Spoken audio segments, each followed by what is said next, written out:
Happy Sunday morning or afternoon, ladies and gentlemen, and welcome to ACT and Kaplan's online prep live event where we discuss the English and reading tests of the ACT. My name is Boris. I've been a teacher for a long time, but today is not a one-person show. I'm just the face you see on camera, but you are in amazing hands this afternoon. We have a great digital team behind the scenes making sure everything works. Several of my longtime friends and fellow ACT experts, AC and Rob and Heather and Crystal are all behind the scenes making sure you have an amazing time today. So thank you guys so much for coming. It has been it's an absolute treat to have you here. It's going to have been an amazing treat when this is all over, so we're very, very excited to see you. Now, in this first hour, we're going to review the English test of the ACT, and you know what that means. That means it's grammar time. Woo! Who is excited to learn grammar for an hour? Yes! All right, I'm going to tell it like it is here in this session. We know that grammar is not the most highly sought after topic of education for most high school students. In fact, let us know in the chat if you've ever had an experience like mine where you have summer vacation ends, a new school year begins, and gradually over the first month of school, it dawns on your English teacher that nobody knows anything about grammar. So one day, the English teacher snaps, throws up his or her hands and says, "What? How do none of you know anything about grammar?" Well, that's all right then. And then they get really serious and like, well, I guess I'll just have to teach it to you. And then you embark on this impromptu grammar unit. Everybody survives it somehow. And then fast forward a year, new class, new English teacher. What? How do none of you know anything about grammar? And then the cycle just repeats. And I'm glad that some of you are really excited for grammar. So it looks like Grace says yay grammar in capital letters. Josh is pumped. For Harlan, grammar is life. So I'm really, really glad to see the excitement here. And for those of you who are maybe less excited about grammar, I'm going to do my best to make this really hands-on, really practical, and I'm going to try not to use jargon. I'm going to try not to use any fancy grammar terminology. Instead, I'm just going to give you some really hands-on rules to remember so that you can get your grammar right. Because the truth of the matter is that even if it's not a great thing, whether you agree with it or not, people are going to judge you in life by how well you write. You know, when you're writing papers for college, your professors will judge you on your grammar. When you're writing cover letters to get a job, your potential employer is going to be judging you by your grammar. So it's not just the ACT. This is something that matters far beyond the test that you're going to be taking in June. So what you learn in this hour is really, really going to help you, not just for the test, but much, much farther beyond that. And it may seem negative when you think that people judge you on your grammar, but the flip side to that is that if you do it right, everybody thinks you're smarter, and that's definitely a cool thing. Okay, so a quick note before we get started. We are, of course, going to begin with a little overview of the English test. And this is the first test of the ACT. So you'll see it right up first every single time, and you're going to have a variety of passages with a variety of styles. Please note, though, on the English test, the style of the passage is not significant. You're going to be able to use the same strategies to approach every passage. So it doesn't matter if it's an academic passage or someone's passage about what they did on their summer trip to Italy. You're going to be tested on the same concepts, and as long as you know those concepts, you're going to do a great job. There will be questions that ask you about underlined portions, and there will be questions that ask you about the entire passage as a whole. Just to set some expectations, I've got an hour with you this Sunday afternoon, so I'm not going to be able to cover every single type of question that you could possibly see on the ACT English test. Of course, that takes more than an hour, but you should definitely check out ACT's resources at actstudent.org for some more practice on the English section if after today you do want to practice all the different question types. Today we're going to focus on punctuation and then grammar and usage. In your own preparation for the test, you'll also want to do some learning on sentence structure, and you'll also want to practice some of the rhetorical questions that, assess your ability to pick the right strategy for the passage, to organize it in the right way, and to use the proper style. So again, we're not going to cover everything in the hour, but after the hour is up, you're going to have a much better handle on a lot of punctuation and grammar concepts that will be assessed on the ACT. Okay, quick note about the timing. All right, the ACT English test has 75 questions, and you have to answer all 75 questions in 45 minutes. So you've got to be accurate and fast.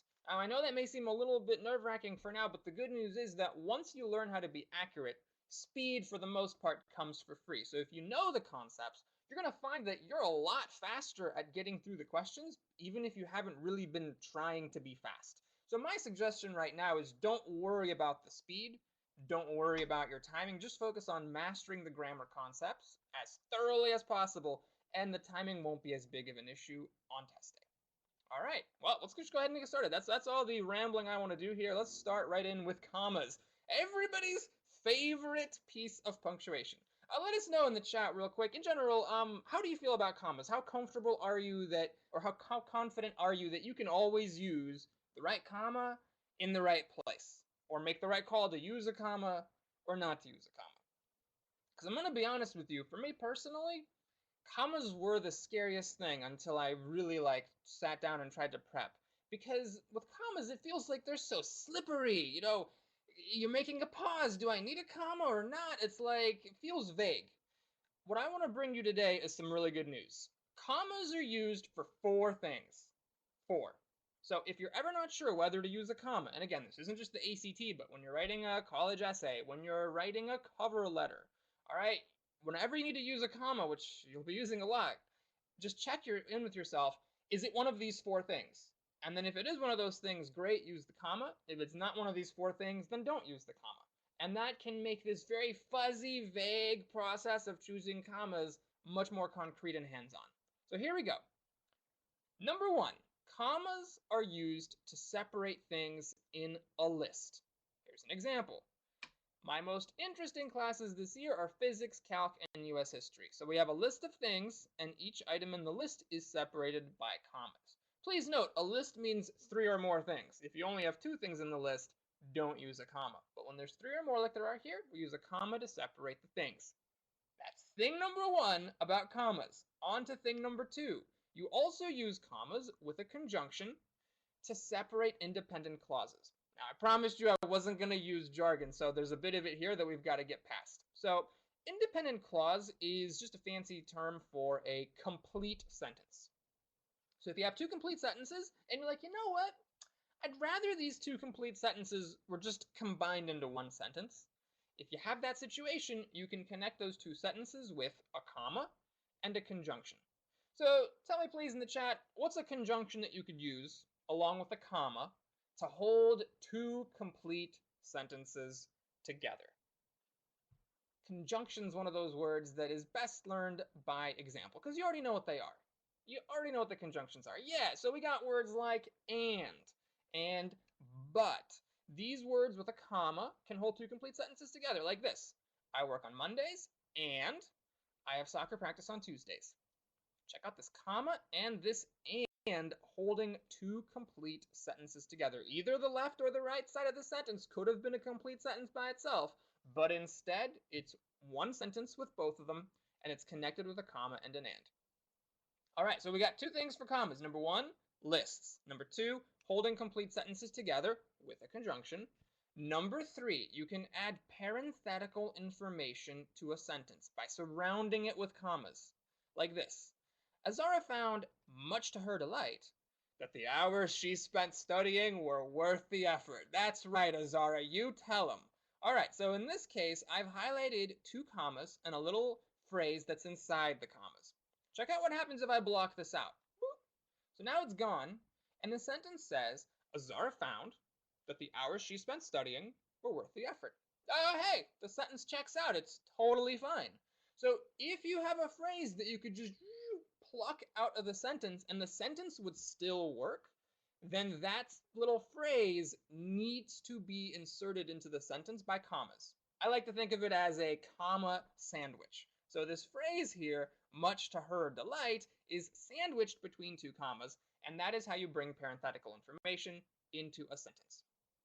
And I saw, by the way, a few of you are fanboys of the acronym Fanboys, as Kevin has put into the chat. If you've never heard of this, don't worry, I'll show you right now. Fanboys, we got for, and, nor, but, or, yet, so. So these are the 7 most common conjunctions that, along with a comma, can hold two complete sentences together. So that's three things with commas. We got one more.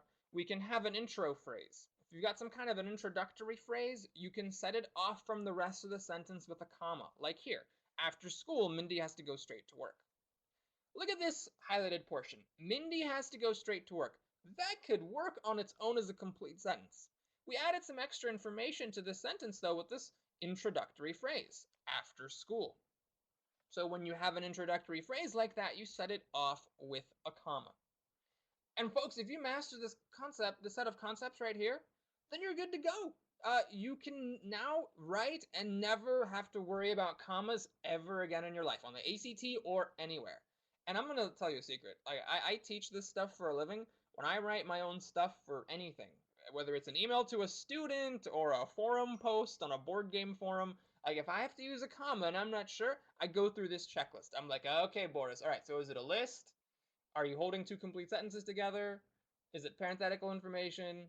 Or is it an intro phrase? I go through the list of four things, and then when I'm done with that checklist, I know whether I need to use a comma or not. So whenever you see commas on the ACT test, if you're just not, on the ACT English test, if you're just not sure, go through this checklist, and you're going to be sure by the time you're done with it. Okay, let's take a look at a question together now, where we have a chance to see how the ACT could assess your understanding of commas and also how you can get that question right.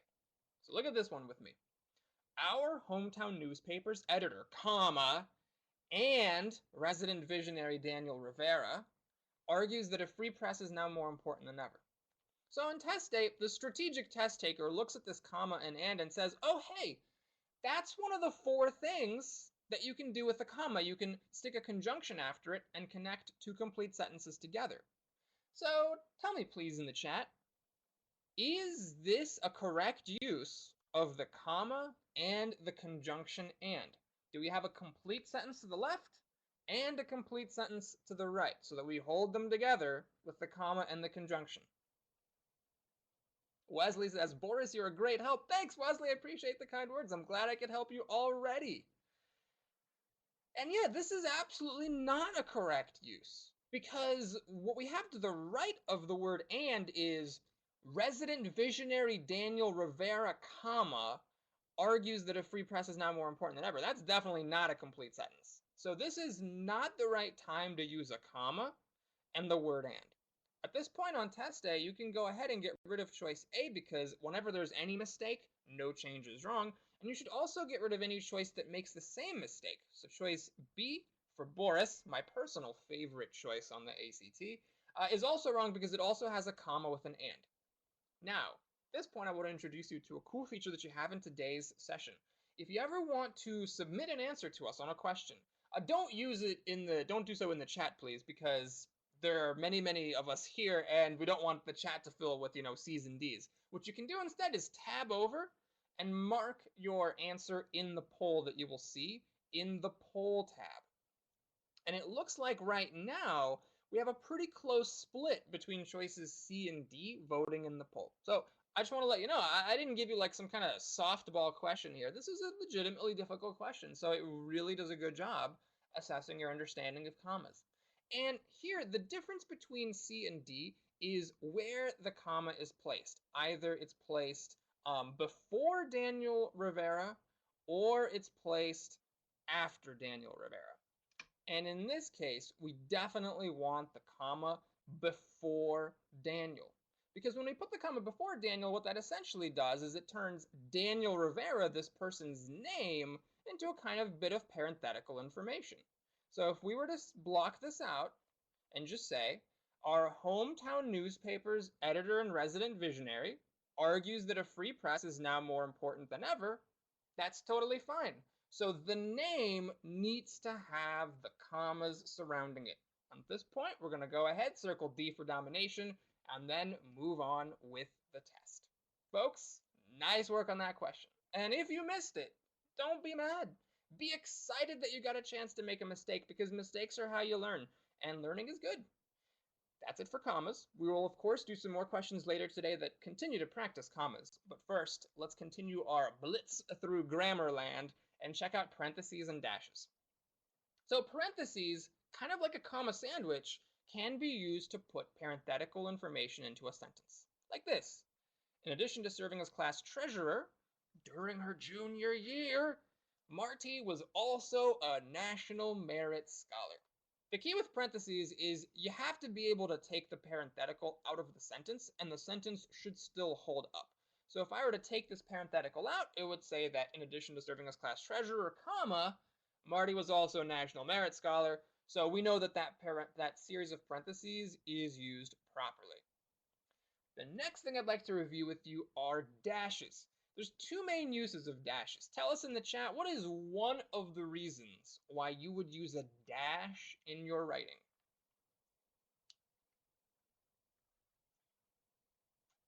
So there's two. Yes, one of them is an abrupt change in thought.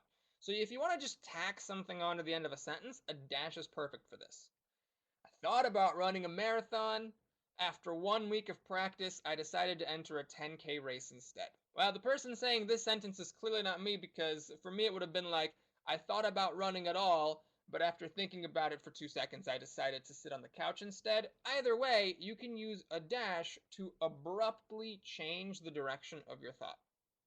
Dashes can also be used like a comma sandwich or like a parentheses to insert extra information into the sentence. So you might be wondering, okay, well, like in this case, I love comedies, even the most predictable ones, because they always make me laugh. How is this use of dashes different from parentheses? How is it different from commas? And the answer is that grammatically, it's not. It's the exact same thing. You could have put commas around it, and you could have put parentheses around it, and that would have still been grammatically correct. So stylistically, when you would use dashes is when you want to emphasize something as opposed to de-emphasize something. And on the ACT, you're not going to be assessed for this. You're not going to have a case where it's like, well, should this be emphasized or should it be in parentheses? So don't worry about that for your exam. Just know that this is one of the ways, along with a comma sandwich or with parentheses, that you can add extra information into a sentence. And again, the key definition here is you should be able to take it out and the sentence should still work. I love comedies because they always make me laugh. Perfect. So that means that this is an appropriate use of dashes in the sentence. Okay, that was a quick look at parentheses and dashes. I saw a lot of you guys already know how to use dashes, which is awesome. So let's try a practice question. The last obstacle on the agility course was the one that scared Antoni the most. Dun dun dun. But she didn't let that fear show. That's right, Antonia, you tell him. Now, we got to make sure that you not only tell him, but you tell him grammatically accurately. We have a period and then a sentence after the period. Tell me in the chat, is this a complete sentence? But she didn't let that fear show. Right on, folks. That is absolutely not a complete sentence. What happened in contrast to her not letting the fear show? This is not a complete thought. There's a subject, there's a verb, but there's no complete thought here. You can't just have a but hanging on to the beginning of a sentence like that. So we're going to have to change this. We're going to have to make sure that whatever choice we pick does not have that incomplete sentence. So when you're taking the ACT, you definitely want to get rid of F, because anytime there's any kind of a mistake with the underlined portion, no change is the wrong answer. And you can also get rid of choice H, because H also has a period, and it puts she didn't in parentheses, and it ends the sentence with a but, so that's definitely not going to work. We have to choose between G and J. And it looks like from the poll, about 3/4 of you are picking choice G. This is the choice that has the dash. So on test day, when you're doing a question like this, or when you're writing a college essay and you're thinking about using a dash, or when a friend gives you a college application essay that they wrote and you see a dash in there and you're like, should I tell my friend this is a mistake or is this correct? You ask yourself, is it an abrupt change in thought or is it inserting extra information into the sentence? Well, with dashes, the nice thing about the two uses of dashes is that you use a different number of dashes with each one. So let me take a quick look back here, right? In the first use of dashes, you only have one dash. That's the break in thought. In the second use of dashes, where you're emphasizing something, you use 2 dashes. So when you look at choice G, there's only one dash in the sentence. So you ask yourself, is that a break in thought? And the answer, as many of you agree, is yes, that is a break in thought. So one thought is she was really scared of the last obstacle. Totally different thought, she didn't let that fear show. We do have an abrupt change in thought, so using a dash here is totally appropriate. You could have also used a comma, would have been fine. Grammatically, a comma here is as good as a dash, but the dash is okay. So we can grab G for gosh tootin', and then we can move on with the test. And there's a really great question in the chat. Of course, I won't be able to answer all the questions in the chat, but there are some that are just so good I feel like I have to answer because there's not just you who asked it, but lots of people are wondering it. A lot of you, I bet, are thinking what Allie's thinking, which is, so wait, no change will never be the right answer? It's a great question. No change is one of the 4 choices. So it'll be the correct answer, statistically 1/4 of the time. Of course, on any one test, it might be a little more than a fourth or a little less than a fourth or even a lot more than a fourth or a lot less than a fourth. When you have random things, you're going to have outliers all the time. But it's basically not a special choice. It'll be it'll be right as common or as uncommonly as any other choice that you may see. Very good question. All right, our cruise continues to semicolons. This is going to be a little cheesy, but I have to do this. Anybody else just love semicolons? I do.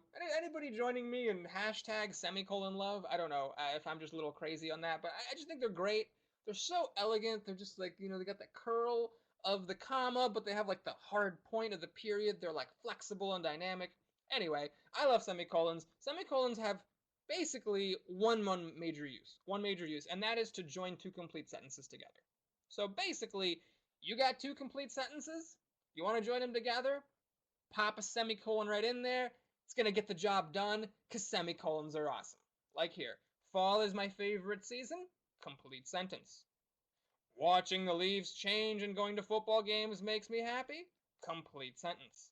I want to stick them both into one sentence, semicolons like, hey, Papa B, no problem, I'll do it. So there it is, semicolon holding 2 complete sentences together, and we're good to go. This is the main use of semicolons. Now, you might also encounter in your life or on the ACT this secondary use, which is that if you have a complicated list, all right, like a list of lists, like listception, right, then you use semicolons to separate all the items. And I want to show you why that is. So check out this scintillating story. When my friends came over for breakfast, I served eggs, bacon, and toast, cereal, grits, and oatmeal, and strawberries, mangoes, and apples. Apparently, I was trying to feed my friends to death.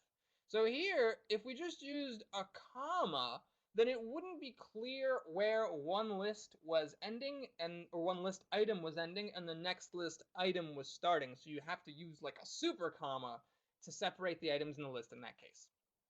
This is a rare use of semicolons, but it can come up. So just so you know, here it is. Now, apostrophes, of course, are used for 2 things. Number 1, you can show possession with apostrophes. Number 2, you can also use apostrophes for contractions. So here's an example of possession. After Skylar took the ACT, he went to his friend's house to celebrate. Real quick question.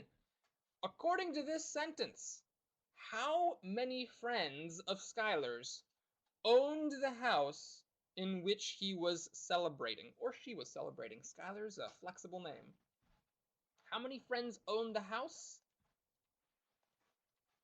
It was 1. In English, the apostrophe placement indicates how many things are in possession. So here, when we put the apostrophe before the S, that means it's just 1 friend who owns the house. And if we had put the apostrophe after the S, it would be many friends who all jointly share in the ownership of the house. So watch for that when you're writing. Again, not just on the ACT, but in any of your essays, if you have to put an apostrophe and ask yourself how many things are doing the owning. And you either put the apostrophe to the left of the S if it's just 1 like here, or after the S if it's many people owning. And now, I want to show you by example one of the toughest apostrophe questions. It's the one that uses, beg your pardon, this is actually something we'll see later on. We'll see later on a question that has the word it's in it. So if you're wondering, wait, Boris, how do we deal with the word it's with the IT apostrophe S? Don't worry, hang tight, we're going to see that later on. Here we'll take a look at a different question. Some people prefer bright yellow mustard on their hot dogs. Others, comma, prefer ketchup, relish, onions, or even chili. All right, I'm going to let you try this question entirely on your own. Tab over to the poll and vote for the choice that you think either keeps the semicolon and does everything correctly, or gets rid of the semicolon because semicolons are inappropriate here. Go for it and vote now. I'll check back in with you in about 10 seconds.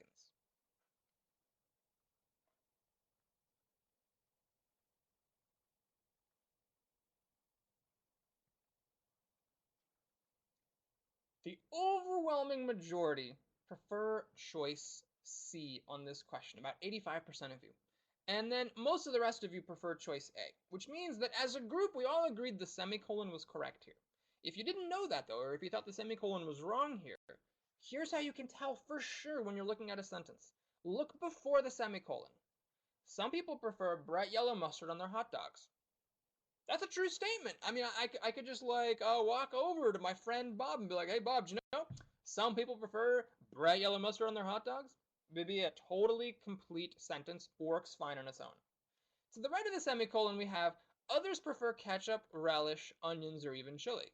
That is also a complete sentence. So we do have two complete sentences, and they are being held together by a semicolon, which is a semicolon's job. Semicolons, like, I live for this. Like, semicolons wake up every morning and they're like, man, I really hope I find two complete sentences to hold together. So this is perfect time to use a semicolon. That means B and D, which get rid of the semicolon, they're throwing out the baby with the bathwater. That's not a good thing. We got to keep the semicolon in there. The question, of course, is do we need this comma after others? And the answer to that is no. You'd never write a sentence that said, others, comma, prefer ketchup. That doesn't make any sense. You don't need a comma between a subject and a verb. That wasn't one of our 4 comma checklist items. So we're just going to keep the sentence as it is and get rid of the comma. We'll grab C for champions here and then move on with the test. Folks, nice work. I saw Chaya saying in the chat, whoop, got it right. Awesome. Got to give yourself some credit when you get questions right. Don't just think like, oh, I just got it right, whatever. Take it for granted. Because if you get something right, that means you're closer to getting a good score, and that's awesome news. And then when you make mistakes, learn from those mistakes. You should celebrate your victories and your defeats whenever you're practicing for this or any exam you ever take. All right, now we're going to get to a more mysterious bit of punctuation, the colon. So you'll see that there are several uses of colon here, but they all have one thing in common. The first example I'm going to show you is where the colon introduces a list. I love all the test-themed sentences here, getting us in the mood. Before driving to the test center, I checked that I had packed what I needed, colon. Extra pencils, a pencil sharpener, my calculator, a snack, and everything else on my list. So here the colon introduces a list. Check out this example now. Here, the colon introduces what it was that I was wondering. As I stood in front of the painting, I wondered, who decides what qualifies as art? So now the colon introduces what I was wondering. In this third example, I'm introducing a quotation. As Martin Luther King said, injustice anywhere is a threat to justice everywhere. All right, tell me in the chat if you noticed, what do all 3 of these examples have in common? I know you're seeing on the screen right now a lot of grammar terminology, lots of different examples. It may seem like there's a bunch of stuff you have to memorize about colons, but what's the one thread that's common to all of these examples? You might remember I said in the first case, the colon introduces a list. In the second case, I said the colon introduces what I was wondering. In the third case, I said the colon introduces what someone said. Colons are used to introduce something. So when you have something special in your sentence and you want to roll out the red cape and give it a proper introduction, that's when you use a colon. And as Ahsoka said, exactly, introduces something before listing. Amaru says introduces something. Yes, you guys nailed it. That's exactly it. So for colons, if you've ever been confused about them before, hopefully after today, you won't be. And you'll be able to impress your English teachers by some proper colon usage. Whenever you want to introduce something, set it apart from the rest of the sentence and give it an introduction. Here is the thing. You use a colon. To help cement this concept, let's check out a question together. And in this question, our job's going to be to decide, is it correct to use the colon here, or should we get rid of it? The influence of classical mythology in the naming of certain chemical elements can be seen in the names of themselves, colon, tantalum, niobium, cadmium, and mercury. As a strategic test taker, you're going to spot this colon right off the bat. And you're going to be like, oh, I remember what Boris said. Boris said colons introduce something. And so as a strategic test taker, all you got to do now is ask yourself, is this colon introducing something? Tell me in the chat what you think. Do we have something being introduced by this colon? Yes, this is actually the most classic use of colons, because here we're introducing a list.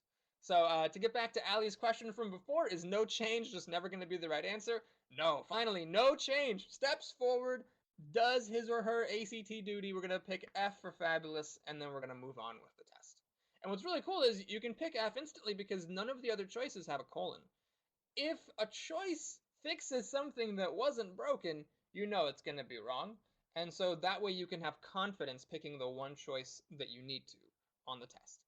Folks, nice work. And I saw before I even asked anything, 95% of you were going for choice F, and that tells me you guys have got this down with the dreaded colon punctuation. Nice job. All right, so there are a few additional topics the ACT will assess you on. And I want to be clear, just like I said at the very beginning, in 1 hour, I would be lying to you if I claimed that I could teach you everything that was going to be assessed on the ACT and everything that mattered for your college writing, for your writing to apply for jobs, and so on. We can't do it in 1 hour. But what we can do is at least mention some of the things that we didn't discuss today that will be assessed. So periods, question marks, exclamation points are fair game on your test. And in general, whenever you see punctuation underlined of any kind, whether it's punctuation that we've reviewed today in this half hour that we've had so far, or another piece of punctuation like a period, immediately ask yourself, is it used correctly? Because if it is, that means that any choice that changes it is wrong. And if it's not, that means that any choice that doesn't change it is wrong. So you get a really, really big leg up on a question from simply determining whether a piece of underlined punctuation is used correctly. So here, oh yeah, and here are the notes on the screen. So if there's no other issues and the punctuation is used correctly, pick no change. If the punctuation is used incorrectly, then make sure that the choice that you pick fixes the mistake without introducing any new mistakes. All right, I'm going to pause here. If anyone wants to take a screenshot of this slide, or if you want to take a picture of it with your phone because it has kind of like a nice takeaway from the section that we've been reviewing so far, feel free to do so now. I'm also going to give you a second to digest some of the mass amounts of content that we've just hit you in the head with a hammer. We're going to shift gears in a moment and review verbs and pronouns. So that's a slightly different kind of thinking than what we've done so far for punctuation. So here is your digesting moment.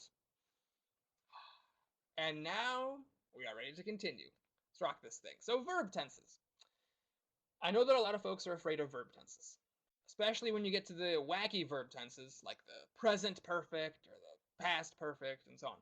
My suggestion is focus on the present, the past, and the future. So present means this thing has already happened. This thing is happening right now. Past means it has already happened. And future means it's going to happen. So when you're taking the test or when you're doing your own writing, the place to start is to ask a very simple question. Is this happening right now?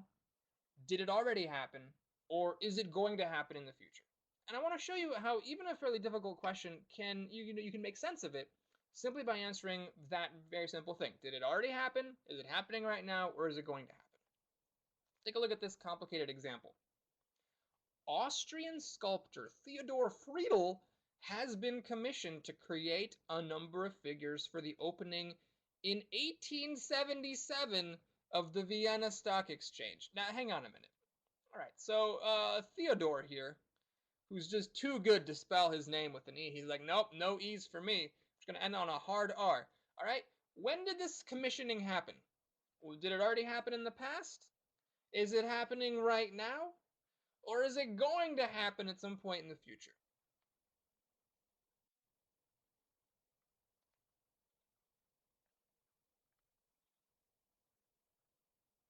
So if you look at the rest of the sentence, we have a date here, 1877. That's definitely in the past. So this has already happened. It's in the past, and we need some past tense. So please tab over to the poll. And I see a lot of folks have already voted, but consider, given that this already happened, tab over to the poll and vote for the choice that gives us just the simple past tense, just to indicate that this has already taken place, it's done with, it's history. And all of a sudden, initially we had about 50-50 voting for A and D, but once we made the simple realization that this already happened in the past, almost everybody jumped ship and went straight to choice C. Here we have a simple past tense, he was commissioned, and we can grab it and move on.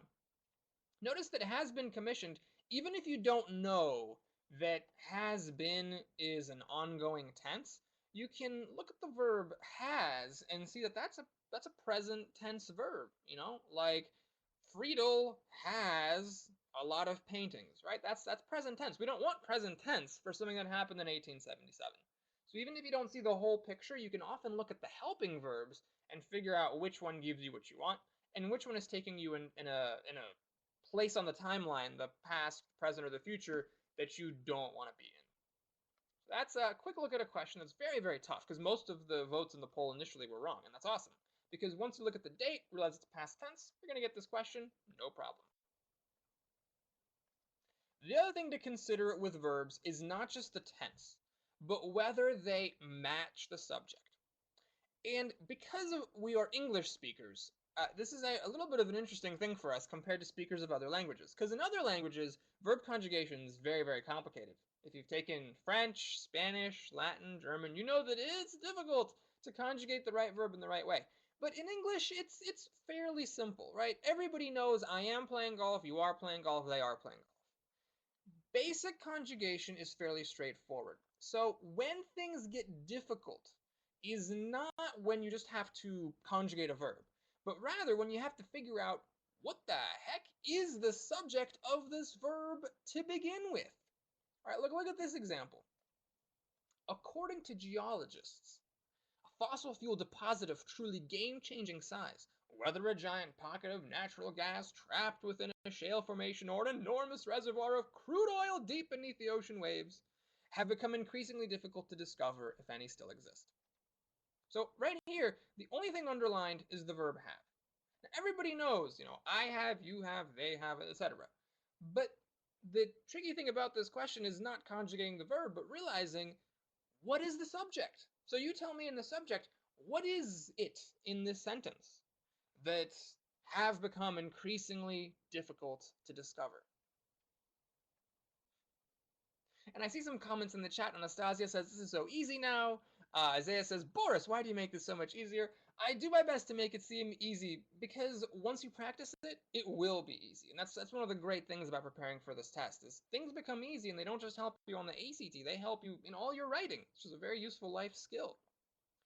So here, the subject is the verb, or not the verb, is the noun deposit.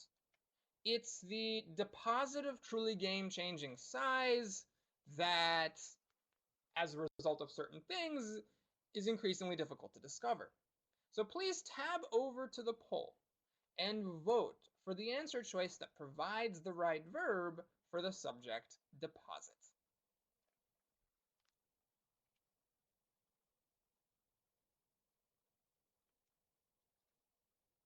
Nice. So here we all know, of course, that if it was just going to say a fossil fuel deposit have become increasingly difficult to discover, that would be incorrect. It's a fossil fuel deposit has become increasingly difficult to discover. And because there's a lot of information between the subject and the verb, it can be difficult to choose the right verb. So the takeaway from this question is, when you're writing a sentence with a lot of facts between the subject and the verb, temporarily ignore all that stuff in the middle when you're choosing your verb. Look backwards in the sentence and say, okay, if I got rid of everything but the subject, what would be left?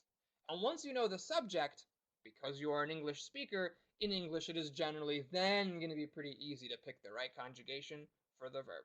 I saw about 90% of you pick choice H on this one once we went through the logic, and that's fantastic. So folks, thank you so much for your hard work and for your incredible engagement in the poll. We're going to grab H for hopscotch and then skadoodle. All right, the last topic that we're going to review together before we do some mixed practice on all the topics is pronouns. So with pronouns, there's a couple of things you have to watch for. A pronoun is a word like he, she, it, they, and so on that stands in for something else in another sentence or in the current sentence. So when you pick a pronoun, of course, you have to match the noun that the pronoun is replacing. So if we have a single man, it's correct to use, he and himself.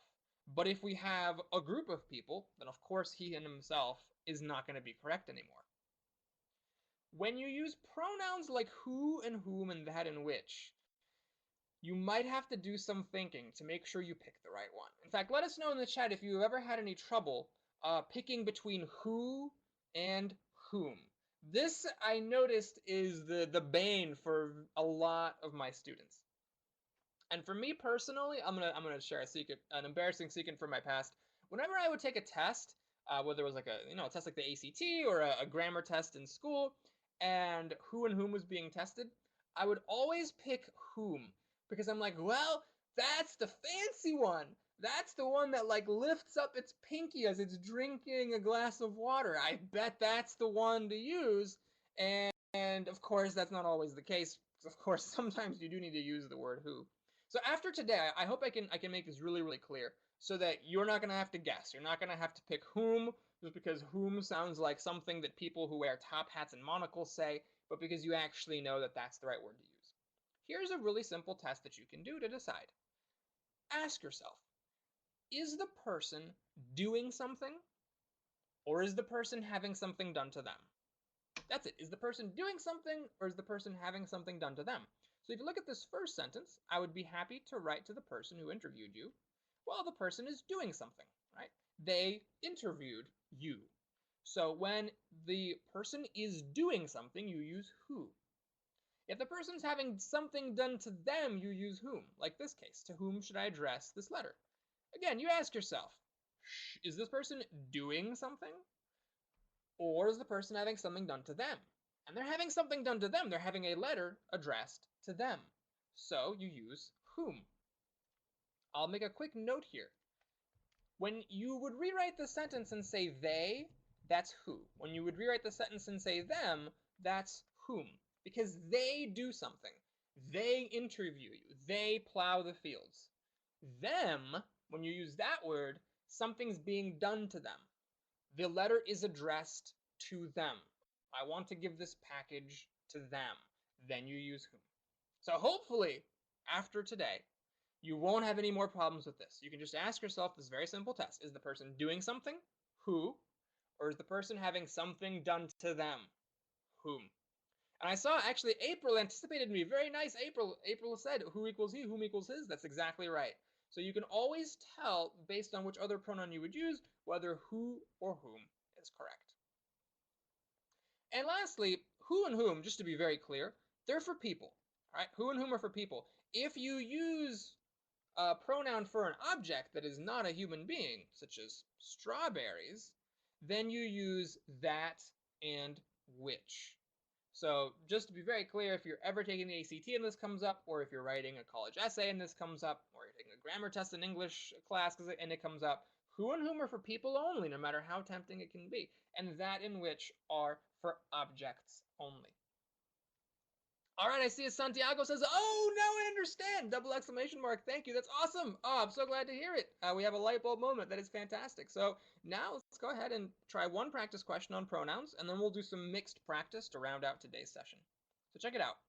Obsessed with birds of prey, the mayor believed that a new falconry center just outside of town would boost both tourism and its chances for re-election. Okay. So we have the pronoun its. Now, whenever you see a pronoun underlined, ask yourself, what is the pronoun standing in for? So tell me, please, in the chat, what is the pronoun its standing in for? A big clue in this sentence. is the phrase that comes after it, chances for re-election. I'm guessing that the Falconry Center is not up for re-election unless the mayor's been doing a really bad job. Chances are it is the mayor who's trying to improve chances for re-election. And a lot of you agree with me on this, which is awesome. So now please tab over to the poll and vote for the choice that makes sense when you know that the pronoun that is standing in for the mayor and not for the Falconry Center, not for tourism, not for the town, not for anything else. Right, we gotta go for choice C here, his. The mayor is a person, so we're gonna use a personal pronoun his and then move on with the test. That is C. Now, there is a little distraction in this question, which is the presence of both its and its without an apostrophe. So I want to address this for you because I know I mentioned it earlier as a special case where apostrophes can be difficult. Its means it is. So let's knock another item off of your grammar deathbane list. All right, this will never trouble you again. If you're ever just terrified about choosing between its with an apostrophe or its without one, just remember this rule. Its means it is. So if you're ever not sure whether its should have an apostrophe, then just plug it is into the sentence and see if it makes any sense. Like if we plugged it in here, it would say, would boost both tourism and it is chances for re-election. That's definitely not right. So we know that it's with an apostrophe is wrong.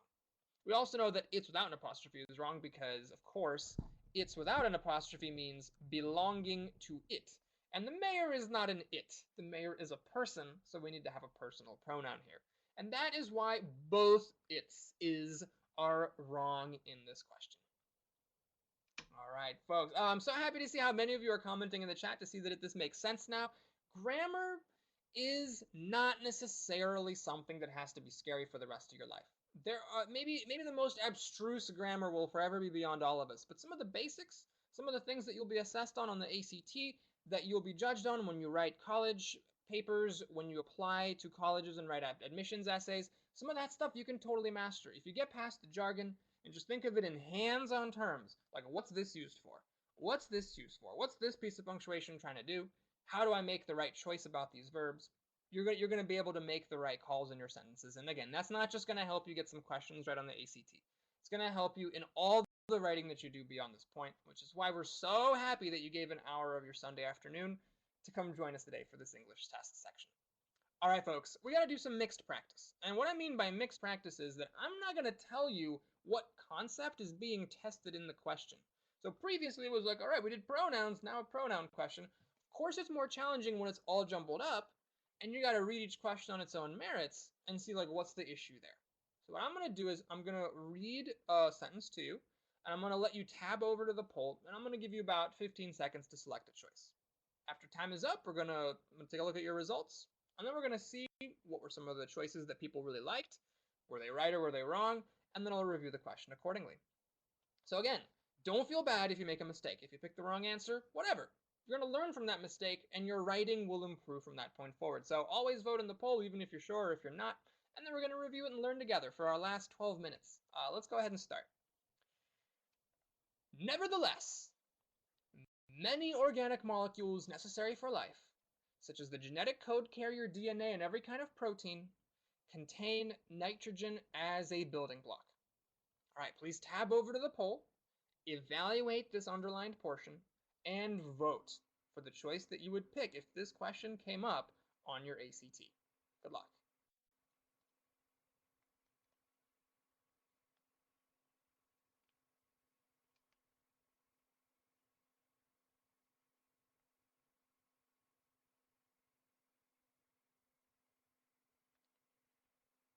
Folks, I am so amazed by your engagement in this lesson. I know it's a grammar lesson. I know no one came in here, or very few people came in here thinking like, yay, grammar, but you guys are really just engaged, and that's so fantastic to me. So thank you so much for that. Most of you voted for choice F, no change. However, a lot of folks thought that J had the right of it. So how do we know for sure that it's F and not J if we're writing this passage for our high school science class?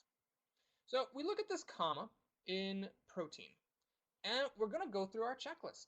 We're going to go through the the comma checklist of 4 things and see which of these 4, if any, applies. Because if none of them do, then we don't want the comma, which is what J does.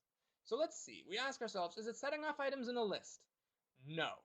Is it holding 2 complete sentences together? No. Is it setting off an introductory phrase? No. Now, what's the last one? Oh, yeah, the comma sandwich. Is this being used to add a parenthetical bit of information to the sentence? And the answer to that is yes. Let's check it out.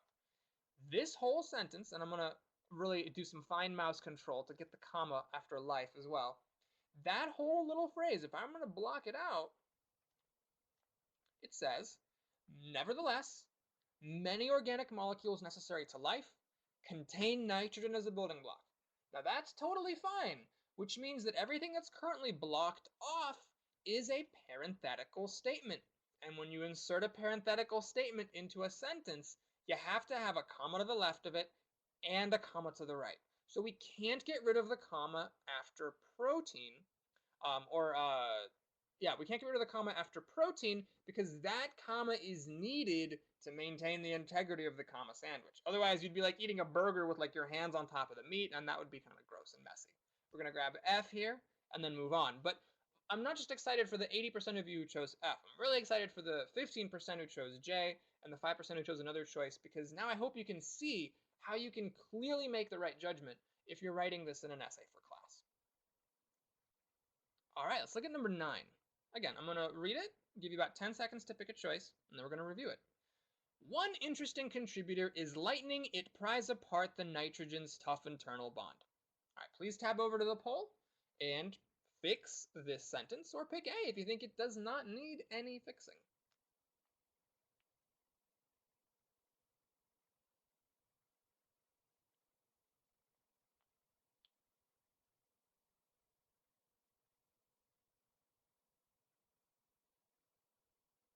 What we have right now is 2 complete sentences held together by a space.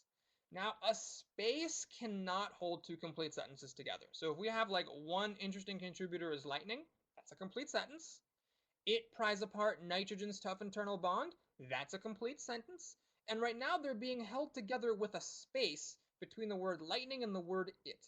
Spaces cannot hold 2 complete sentences together. We've got to have something. So what 100% of you are finding right now here is C.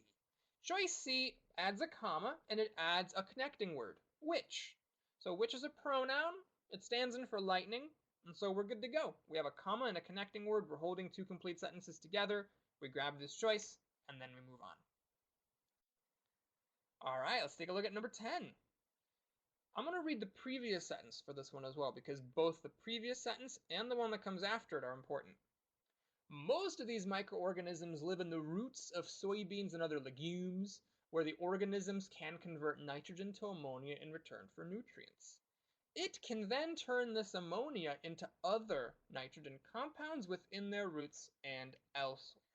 All right, please tab over to the poll and vote for the choice that correctly changes the underlined portion, or F if you don't think it needs to be changed.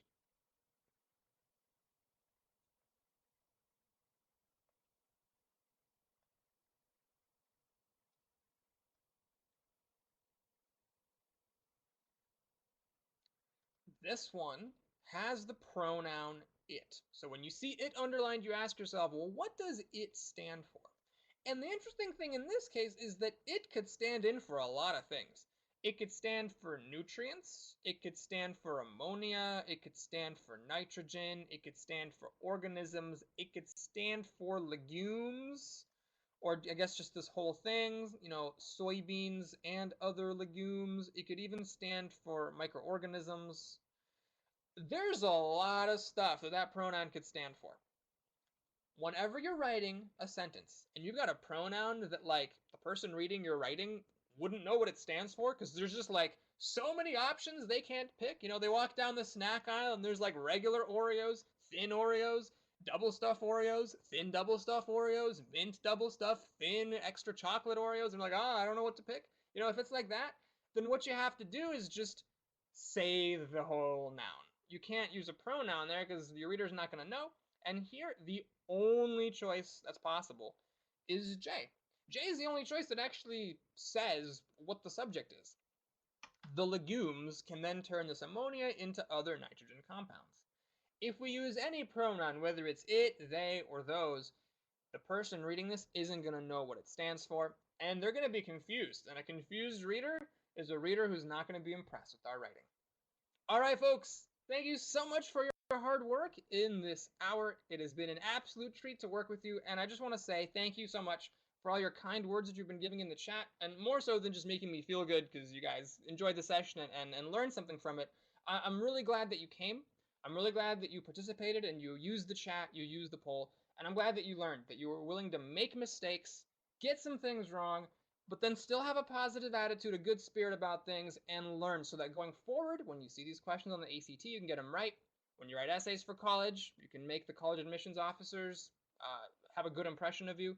And it's just going to matter so much when you're writing everything for college and for employment because people judge you on your writing skills. And now, from spending just a quick hour of your Sunday, you've managed to make your writing skills stronger. So I thank you so much for that because that is what excites me as a teacher.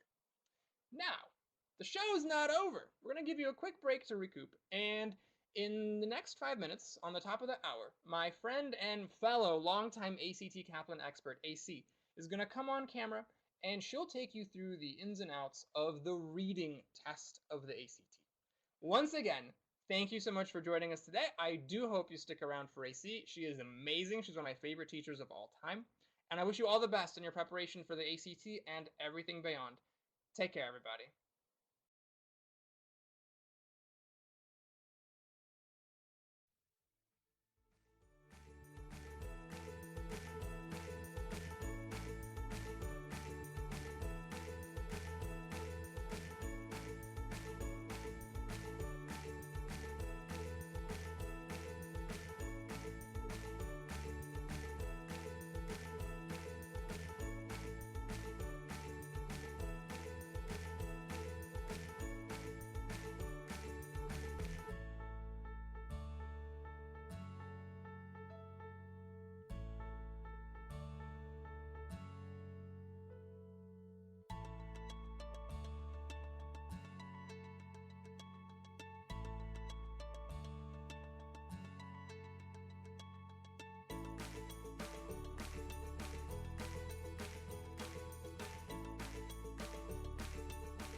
Hi, everyone. I hope you are having an amazing day and that you had a really great time with Boris and with the ACT English test. Did you love Boris and his lesson? Wasn't he absolutely the best? He's just my favorite person, one of my favorite people in the entire world, and I love him. So my name is AC, and I'm going to be teaching you from San Diego today. It is time for us to learn some strategies for acing the reading test, which I'm super excited to work with you on. So you also have ACT experts Heather, Rob, Kristen, and Beth helping you behind the scenes. Before we get started, just a really quick reminder that you can adjust the video resolution of the class by clicking on the gear icon at the bottom right of the video display. Secondly, you can always feel free to answer my questions in the chat that you see, but if we are working on a question and you think you know the right answer, you're going to want to toggle to the poll and select the answer in the poll so that there aren't spoilers in the chat for everyone else. Okay, so let's get started. Here's what we're going to start empowering you to do in today's lesson. So tell me this. How many of you are struggling at least a little bit with the reading test? How many of you feel like, I feel like I could use some points on the ACT reading test? Because you are definitely not alone, as you can probably see. A lot of students get a little bit buried in all of the words and ideas, or they're trying to memorize everything that they read so that they can answer the questions from their memory. Well, the great news for you is that you don't have to do that anymore. Today, we're going to work on building a map. We're going to build a passage roadmap so that we know exactly where to go to find the answers that you need. I also want you to be able to distinguish the central ideas of the passage from, you want to distinguish this from details that are more there to be like a supporting role. And finally, we want to use clues from the passage, or textual references as we can call them, so we can understand the big picture of the passage instead of getting lost in all of the words. So before we do that though, let's talk about the test itself. And I see a couple people saying, I can never get through the passages. Timing is very aggressive, and that's what we're going to talk about on the next page. Sometimes it might feel like, I don't know how anyone can get through all these passages in time, but I promise you that you can. And Elizabeth has a great comment. I think some of you probably feel the same. Elizabeth is saying, I can't read fast enough. I will tell you that it's actually not about the speed that you read. So a lot of students ask me like, Teacher AC, how can I read faster? Or how can I go faster? It's not about speed reading on the ACT. It is about being strategic and knowing what you need to look for in order to get the points you need. So let's talk about the test itself first. What we're going to see on test day are passages that cover all kinds of topics: social studies, humanities, natural science, literary narratives. Now, that's a whole lot of topics, some of which you may not love. But here is the good news. You're going to be able to use the exact same reading techniques for every kind of passage. With the reading test, it's not about how much you know about the specific topic. The passage could be about puppies, or Bacon, or some obscure author, or genetics, right? But you don't need any outside knowledge at all. You just need strategic reading skills. So you can write these down if you want. You have to be able to figure out what the author's main idea is, where the details are and what they mean. You have to be able to draw conclusions or inferences from what you're told in the passage, and analyze the voice and tone of the author and know what the author is doing in making his point. Now, those are the skills that you need in order to do well on this test. What else makes the reading test difficult? We just talked about it a couple minutes ago. Besides just the reading itself, what is one of the things that intimidate us about the reading test on test day? It is going to be timing. If we had all day to take the ACT, it would be a much, much different story, but we don't. So let's take a look at the timing of this test. All right, the reading test is your third test, right after English, math, and then the break. So you have to read 4 passages and do 40 questions in 35 minutes. If we break this down, you have just over 8 minutes to spend on each passage, and the 10 questions associated with the passage. Anyone feeling a little scared out there? Anyone feeling like they're a little bit nervous, not sure how to do it? Do not worry. It is 100% possible to get through everything and get a really high score in the process. I promise. And I would never lie to you. It will just require understanding the strategies and then practicing, practicing, and practicing some more. So let's get started with the strategies. All right, first let's talk about creating a roadmap for your passage. I want you to think about why we need a roadmap for a passage. And to do that, let me ask you a question. Let's say you're driving from your house to the mall. We're going to go with the mall because I don't really know where teenagers hang out these days anymore, but we'll say the mall. Let's say the mall is 10 miles away and you have to make 11 turns from your house to get to the mall. Would you rather memorize all of the directions and keep them in your head, or would you rather have a map to guide you? Okay, would you rather have to memorize all of the directions and just keep them in your head and worry about making mistakes? Or would you rather just have a map to guide you and then you're like, the less work I have to do, the better? Definitely you'd want to have a map. Yeah. You don't want to make a wrong turn. You don't want to end up in the boonies somewhere and not know how to get back. You don't want to get lost.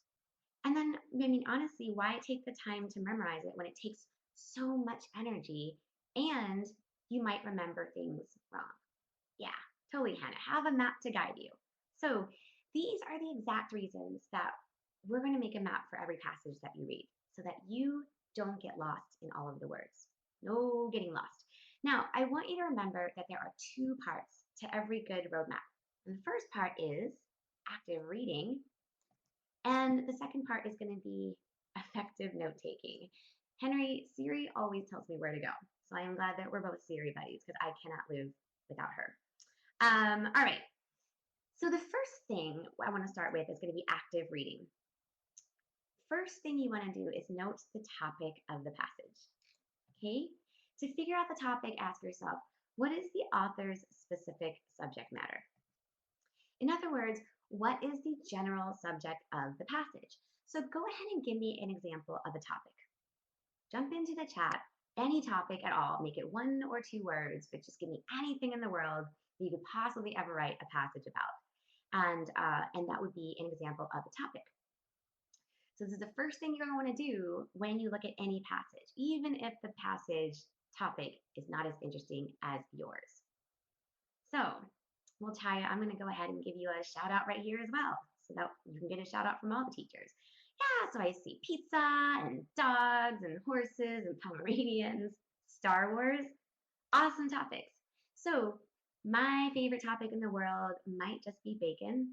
And if we're going to get really specific, we'll call it maple bacon. So let's just pretend we have a passage about maple bacon. The second thing you're going to want to identify is the purpose of the passage. And to do this, ask yourself what the author's agenda is. You're going to want to ask yourself what the author is trying to do. Is the author trying to convince you of something? Or is he trying to argue against somebody else? Or is he kind of just telling you something and remaining neutral? So think about it like, okay, let's go shopping. Let's imagine all of us are going shopping together one day. Some days, if we go shopping, we will have a purpose. Like, I have to buy a prom dress. That's going to the store with a purpose. Other times, you're just window shopping, right? You have no agenda. You're like, let's just see what's going on, and maybe I'll buy something, maybe I won't. So you could consider that just being neutral. You don't have a purpose. You're just going to wander into the stores and see what's cracking. So on the reading test, always take a close look to see if the author is trying to express an opinion or if he's just telling you facts with no personal opinion. So if we go back to our topic of bacon, like a neutral purpose would be something like to explain where bacon comes from, right? Where does bacon come from? That could be the purpose. And it's just going to be like a pretty dry, scientific, scholastic article about where bacon comes from with no opinions in it at all. Whereas an opinionated purpose would be something like to argue that bacon is the single thing in the world that can make you the happiest. Okay? And whatever, we can put bacon, we could replace it with tofu if you're a vegetarian, whatever it is. The point is the arguer would have an opinion and say, bacon is the thing that makes you the happiest, and I want to prove that to you. So keep that in mind. Make sure that you know what the author is doing. Okay. Um, thank you. I'm seeing a lot of scientific help in the chat here that bacon comes from pigs. Wonderful. Finally, you will want to think what the main idea is. You're going to want to ask yourself, how can I summarize the entire passage in one sentence from the viewpoint of the author? But don't overcomplicate this part, okay? If your purpose was to argue that bacon is the biggest single source of happiness in the world, then your main idea would seriously just be bacon is the biggest single source of happiness in the world. That's it. So now that we understand how to read actively instead of passively, by thinking about these 3 points, and don't forget about your main idea, um, let's move on to the second part of making a good roadmap, which is going to be effective note taking. All right. On test day, you're going to see a little intro to the passage like the one you see on the board. Do not skip this intro because it usually gives you really helpful information about the passage and about the topic so that you can save yourself some time. In this case, the intro tells us right away that we have an essay on handedness in vertebrates. So in your mind, you would think, okay, the topic is backboned animals being left or right-handed. One thing for you to note on test day, don't write down what you see on the right of this vertical line. I'm just showing you what the internal monologue of an expert ACT test taker would be. What you will write down on test day is something I'll show you in just a minute, but anything you see to the right of this vertical line, just know these are the kinds of things I want to be keeping in my head as I read. And I have seen a couple of comments come through so far that are like, who has time to do all of this stuff? I promise you do. You've got to trust, right? You got to trust in me. I promise you do, and I'm going to show you how. All right, let's look at the passage now. And I want to show you how to read strategically and thoughtfully instead of just reading for the sake of reading. So one thing I'm going to do is just cover up this part of the passage because I just want to take a look at the first sentence. All right. The first sentence starts with the words in the past, and they tell us that scientific consensus was that the separation of functions within the brain, each hemisphere is responsible for certain tasks, but communicating with each other for others was a uniquely human trait. Let me ask you about this, or let me ask you about the words in the past. If I told you, in the past, I used to hate Disney movies, okay? In the past, I used to hate Disney movies. What could you infer about now or the future, even though I didn't really tell you? Because of the context and keywords in the past, followed by the independent clause, I used to hate Disney movies, what could you infer? In the past, I used to hate Disney movies. What we can infer now is I don't hate Disney movies anymore. And that is a fact.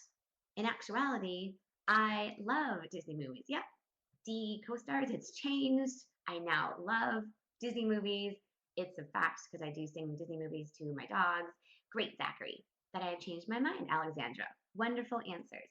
So, true story. And that's exactly what we mean about strategic reading. So here they say, in the past, scientists thought that this hemisphere thing only applied to humans. So what's your prediction for what the scientists now think? In the past, scientists thought that this hemisphere thing only applied to humans. So what's our prediction for what the scientists now think? Yeah, they think it's not just humans. So on test day, the expert reader would say, or the expert test taker will look ahead to where the author might be going with all of this. They're going to say, okay, if in the past they thought that only humans have this separated brain thing going on, I'm guessing that they now suspect that other animals do too. And looking ahead is super empowering. And I want to empower you as much as we can on test day so that you don't feel like you're lost or confused, but that you feel like you have control over the passage. A great test taker will look ahead and think, where is this logically going? Instead of being like, boo, I don't know anything about hemispheres and vertebrate animals, and I'm going to cry because I'm sad. We're going to take control of the passage. Now, I love that you sing to your dog, Gabriella. That made me super happy. I think that made my day. I'm going to give you 30 seconds to read the rest of this paragraph. And then I'm going to ask you what the big ideas are that you got out of your reading. So take 30 seconds to read the rest of this paragraph and think about what your big ideas might be.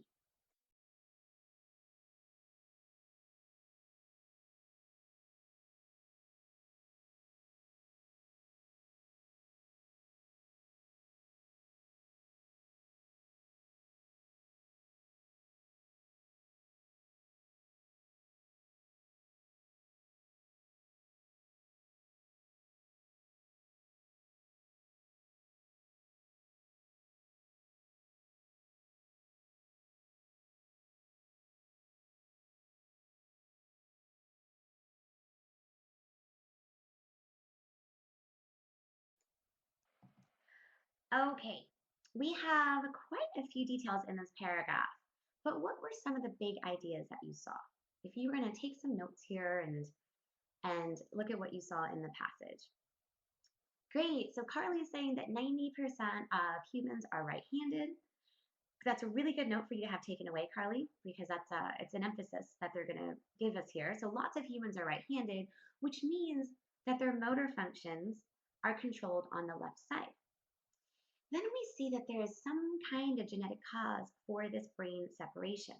This last sentence is super important because it poses a rhetorical question about whether all animals might have the same phenomenon happening. So in your notes, you'd want to jot down something like this. Humans are largely left brain right-handed. Could others be too? That is the big picture of the paragraph. So yeah, great comment from Wei as well. One may ask whether animals have separation as well, just like humans. Great job on that. Now I'll give you 30 seconds to read the next paragraph all by yourself and do the same thing. Jot down notes from the paragraph that are not just granular detail, but are the main idea of the paragraph. And don't forget, by the way, since you don't have these passages in front of you, in your notes, make sure to label these notes. Paragraph 1, humans are left brain and right-handed, maybe animals are too. For the next paragraph we look at, make sure that you note it as paragraph 2. All right, here it is. Good luck.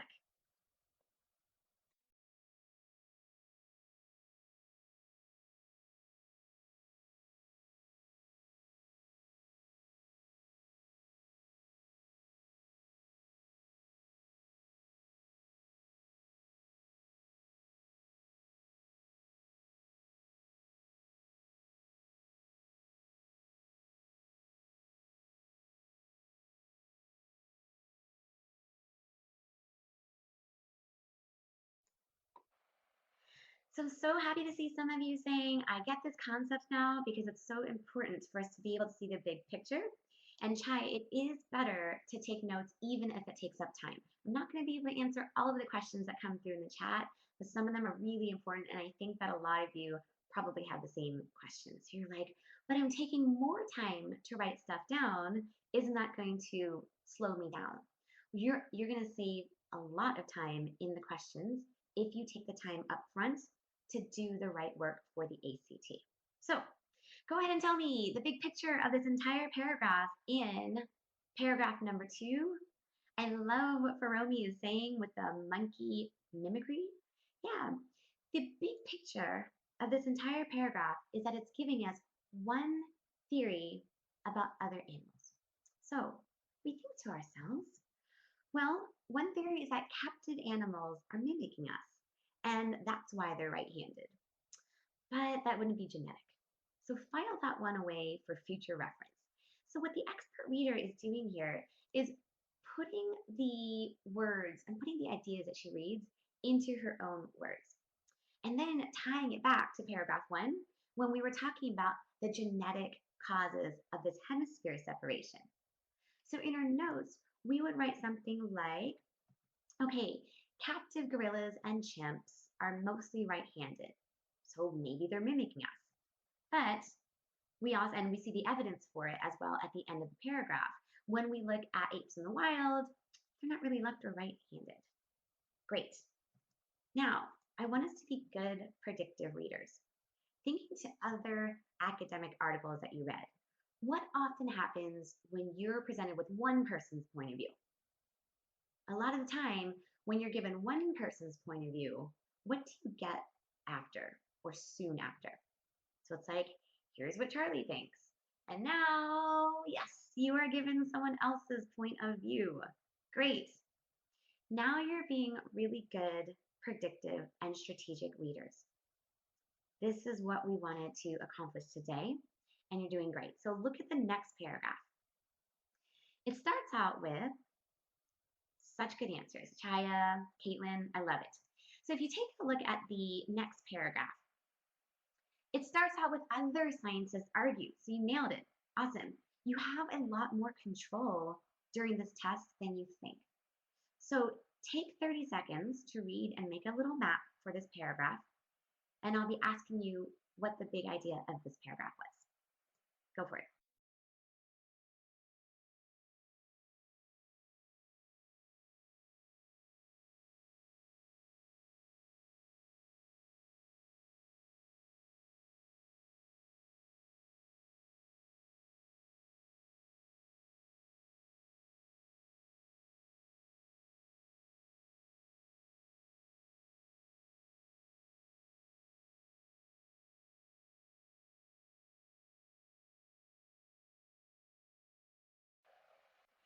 All right.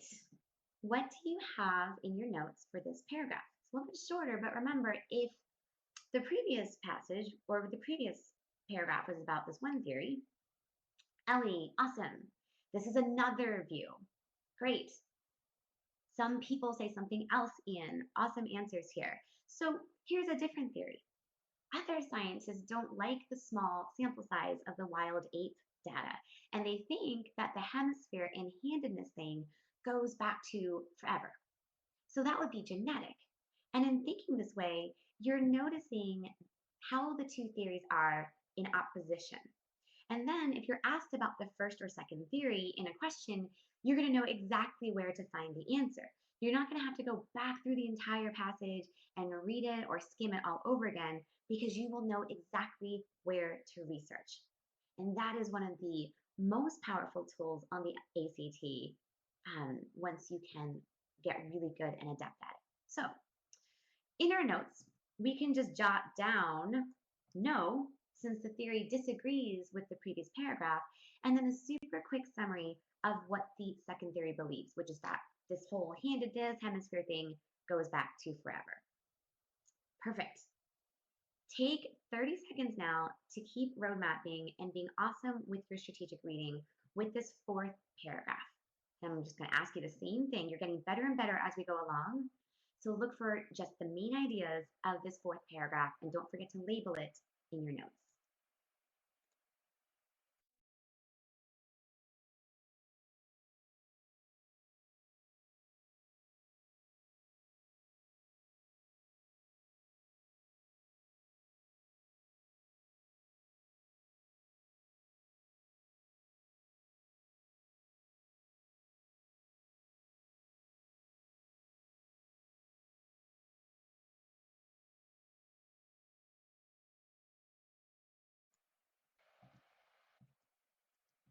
All right. Now, which hypothesis are we testing when it says to test this hypothesis? Let me highlight this for you. Which hypothesis are we testing when it says to test this hypothesis? And yep, Hannah, road mapping is the same as annotating, more or less. You're just pulling out the big ideas, but not every single detail of the passage. So we have theory number one or theory number two. We are testing the second theory, since that's the paragraph that we are transitioning from. So we want to test the theory that the hemisphere and handedness goes back to forever. So according to the author, we have to look at animals that don't show handedness. They give us examples of fish, reptiles, toads, and birds. And what they found is that they all tend to favor their right side. So again, in thinking this way, you're just putting the details into really simple terms so that you can see the big picture. And that's exactly what our notes should do as well.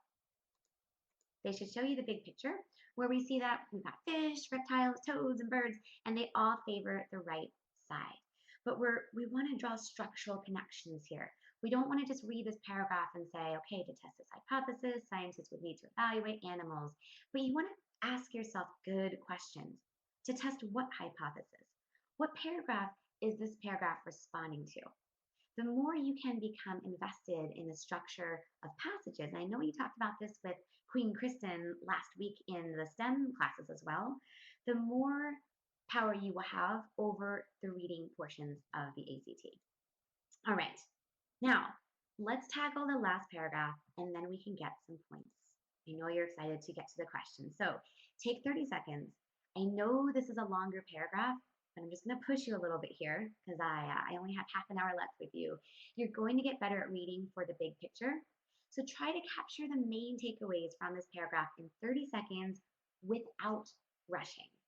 Let's see if you can do it. Good luck.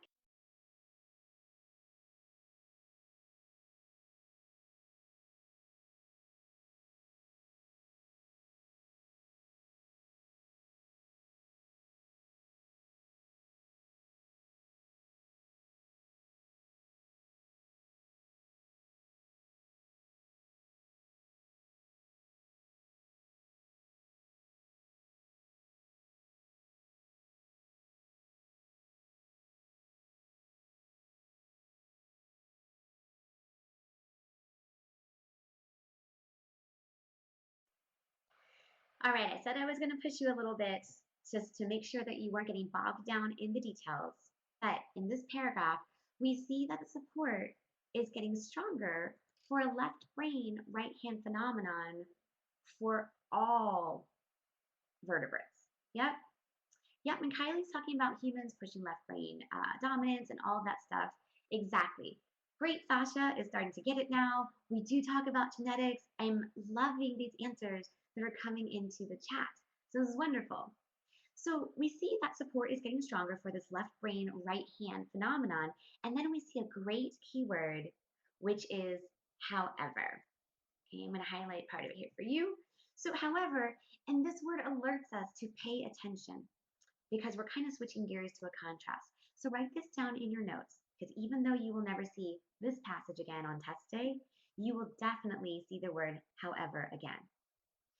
So we have a contrast keyword in however, and what we should do is pay attention because it means that we're switching gears to a contrast. And what we see is that humans are the most extreme example. Then the author offers up a couple reasons why it might be so pronounced in humans. So tell me this. In the paragraph, does the author say that the whole reason humans are so right-handed is because of genetics? Does the author come out and say that? Does he say anything similar to that? Like the 100% of the reason that humans are so right-handed is because of genetics? No. We see that genetics may have started it all, but there were other non-genetic factors that must have come into play. And that's what your internal monologue should be on test day. This whole paragraph's focus is on why it's so extreme in humans. Because this is the last paragraph, it's super important for you to try to sum up the main point and wrap it all up. So in our notes, we can just write that for humans, it is genes and tool use leading to the phenomenon of being left brain and right-handed. And what I really love is how so many of you were able to answer, is it 100% genetic? No, because that's going to be part of our main idea that it's not just genetic and it's not just non-genetic, right? It's sort of like, why am I going to eat bacon for dinner? It's not just because it's delicious. It's also because I'm hungry. Like there are just several factors that are going to go into this decision. So the same thing is going to be true in this passage. It's not just genetic. It's not just non-genetic. It's actually quite complicated. why we have this phenomenon of being left brain and right handed. So, congratulations on mapping that passage with me. Now, again, how many of you are thinking, oh my gosh, who has time for all of that on test day? Like, I thought you just told us we have only over 8 minutes to do the passage and all the questions. Um, and now my teacher is making me write down all this stuff on top of that and to take up more of my 8 minutes. So you can be honest if that's what you're thinking, because I know that that's how it can feel at first. But remember, and it's okay, Jeremy and Gabriella, just remember with anything else that you do in life, you are going to feel slow at first. I love how impatient we all are to get better and faster and all of this, because it means you have a really good drive, but it's just something you have to trust. And remember that the last thing you want to do on test day is to try and memorize everything that you just read. So put this into an everyday context for you. Maybe this will make sense. When I first learned how to drive stick shift, anyone want to take a wild guess as to what happened? And you're probably not going to get it right detail-wise. But when like the first 5 minutes of me learning how to drive stick shift, what do you think happened? It was a nightmare. I actually drove my friend's 1976 Chevelle. I don't even know if you know what that is, but I drove my friend's 76 Chevelle into the side of a bowling alley in Lancaster, Pennsylvania. So that wasn't fun. But it took practice and patience, but now I can drive stick with no problem and without even thinking about it. So if you think about that example, you think about what a train wreck I was on the first day, and now years later, how much easier it is for me. This is what road mapping will feel to you with practice. The reason we want to distill a passage down to its main point, we can talk about that as well, not just on the ACT, but when you get to college, is because you have so much to read. You have to understand what you're reading for, otherwise you just drown in an ocean of words. So as a bonus on the ACT, you will get main idea and purpose questions pretty often. So if you predict it as you read, then you'll be so much faster with the questions than you would have if you forgot to identify the main idea and purpose. So let's think about the author's purpose in this passage. Was the author neutral, or did he have an opinion? Was the author neutral, or did he have an opinion? Wow, with the puns in the chat. Yes, I hit a strike when I first started driving, and I did get spared. Thank you so much, Jonathan. So, author neutral, or did he have an opinion? He definitely had an opinion. So he was trying to argue something, right? He was trying to argue at the end of the day that the whole left hemisphere right-handedness thing probably had both genetic and non-genetic causes. So Aria, Lael, Ian, I love all of these in the chat. These are things that we want to focus on because we know that the ACT also focuses on it. So we wanted to show again that the whole left hemisphere right-handedness thing had both genetic and non-genetic causes, and the whole thing was just very involved. Sometimes, and we'll see this in just a minute, you will be asked about specific details from the passage. Well, the passage isn't going anywhere. So if you get asked about a specific detail and you didn't write that detail down in your passage roadmap, since you're not supposed to write down small details, on test day, if you're like, I don't remember reading about that detail in the passage, you're just going to go right back to the passage. It's not going to disappear on you. Don't feel bad. And since you have this sweet map that we made together, you don't have to reread the whole passage to find that detail. You just have to use your map to locate where that detail would logically be. Okay, ready to get some points? Give me a smiley face in the chat if you are ready to take our roadmaps for a test drive. No pun intended. Maybe pun intended. All right, love it. You are going to love this first question, and I want you to toggle over to the poll and answer it if you are able to find the answer. But before we do, we're going to take a look at the question. The main point of the passage is that. Now, what you're going to want to do on test day is remind yourselves and be like, yay, we just predicted what the main idea is. I don't have to do any work at all. We just said that the author had an opinion, and his opinion is that there were genetic and non-genetic factors that go into this whole hemisphere thing. So once you do this, and I know you're like, but give me the answer choices. I can't see the answer choices. Once you make a prediction, then you're going to be able to be like, boom, I think I know what the answer is inside of like 20 seconds. So toggle over to the poll and see if you can find the answer choice that matches what we predicted.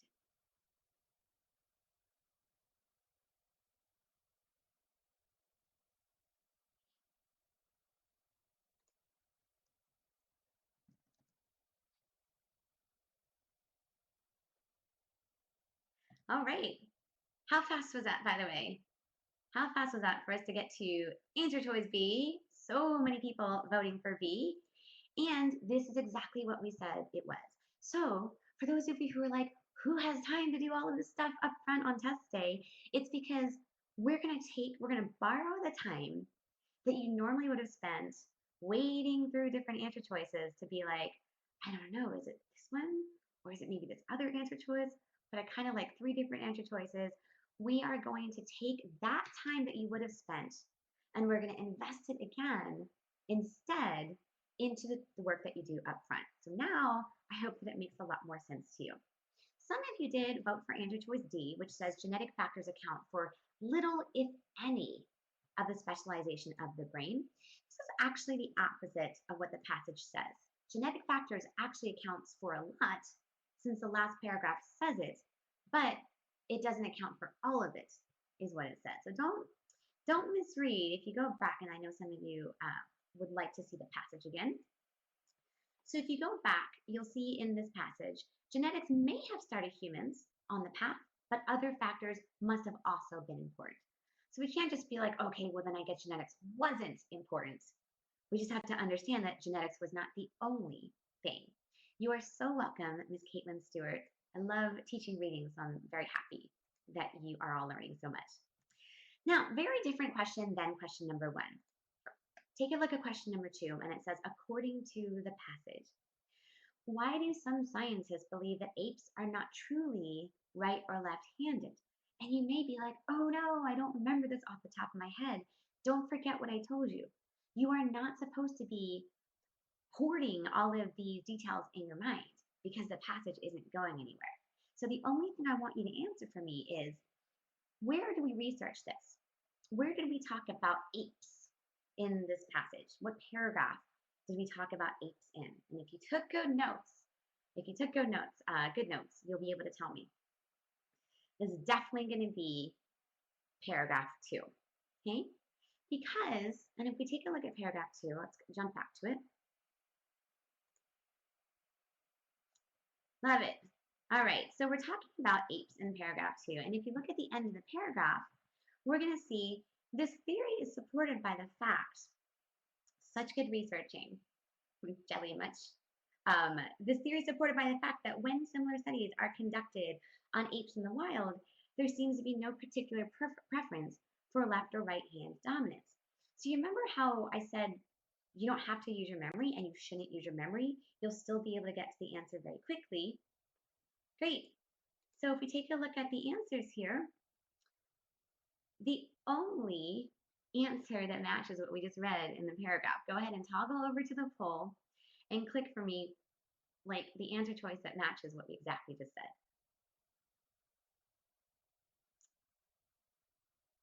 Why do some scientists believe that apes are not truly right or left-handed?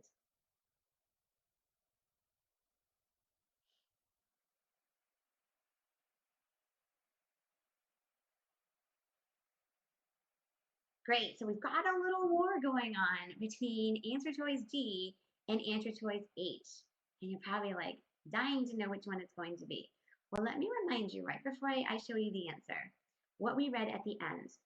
The reason that some scientists don't think that apes are really right or left-handed is because of these studies that they did in the wild, where apes didn't show a preference for left or right hand dominance.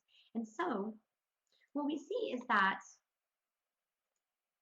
answer choice H is going to be a match here because it's the one that is a paraphrase of what we saw. I do see the poll skewing more towards H, right before I revealed that answer. So what happened is once we went back and researched it and really carefully said, okay, I trust that the right answer here is going to be a paraphrase of something in the passage, then we were able to feel more confident about age. However, let me not lead you astray, or let me not leave you in the dark, I should rather say, and let's take a look at G. G says that brain studies on apes have shown no specialization of the hemispheres. We did not talk about this fact anywhere in the passage. So, what I will tell you is be very careful about being able to. I know that you can use your memory to answer questions, but you can't use your memory to answer questions accurately. What I want more than anything is for you to get more and more and more points on the ACT. So try to break yourself of that habit of thinking like, I think I do remember seeing that somewhere in the passage. So I'm just going to pick it and hope I get lucky. Let's stop trying to get lucky on test day and instead just make sure that we get really good. All right. Wonderful. Let's talk quickly about inference questions before we head to our next passage. Now, the thing with inferences is this. If detail questions are asking you about things that are explicitly in the passage, or rather, I should say, there are some questions that ask you about details that are in the passage, but with inferences, you will have to read between the lines and infer additional facts and opinions. I'll give you an example. It'll be a really easy example that will show you exactly what an inference is. Let's say that I told you that my birthday is later than November 15th, but earlier than November 17th. It's later than November 15th, but earlier than November 17th. What can you infer from about my birthday, even though I never told you? And this is not like a plug for me to receive early birthday presents because it's still 6 months away, but yes, my birthday is November 16th. Even though I didn't really tell you, I didn't come right out and tell you, I gave you enough clues that you'll be able to figure things out on your own. And that is what we mean when we talk about inferences on the ACT. So let's take a look at a very common inference question here. And it says, the author, yay, November babies, the author of the passage is most likely to agree with which of the following? Gosh, I don't really know where to look for this, right? Because the author was kind of talking the whole time. Here's what you can do on test day. We think about our main idea and what we know of the author. The author has an opinion, and it's in the last paragraph. We said the main idea is that the separation of brain hemisphere and handedness is not just genetic, but it's other things as well. So it's neither 100% genetic nor 100% other things. Go ahead and tell me what the answer is going to be in terms of what the author would most likely do. What would the author most likely think?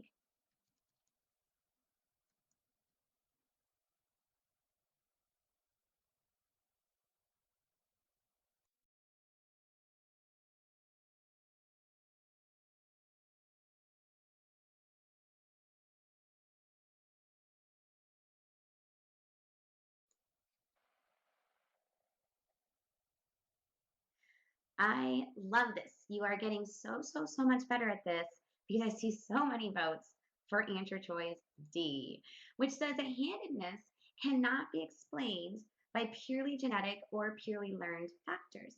That's exactly what we predicted. Can you now see the power of being able to predict the answer before you look at the answer choices? Students love to do this because it takes away the possibility of getting sucked into another answer choice where you're like, oh, it's like you're dating Ryan Gosling, but then you see Johnny Depp and you're like, maybe I want to date him instead. I don't know what's better, Ryan Gosling or Johnny Depp. It's actually impossible to answer that question. So you don't want to find yourself in that situation. Instead, you want to have a really clear idea of what you're looking for first, and then nothing else will sound good. Okay?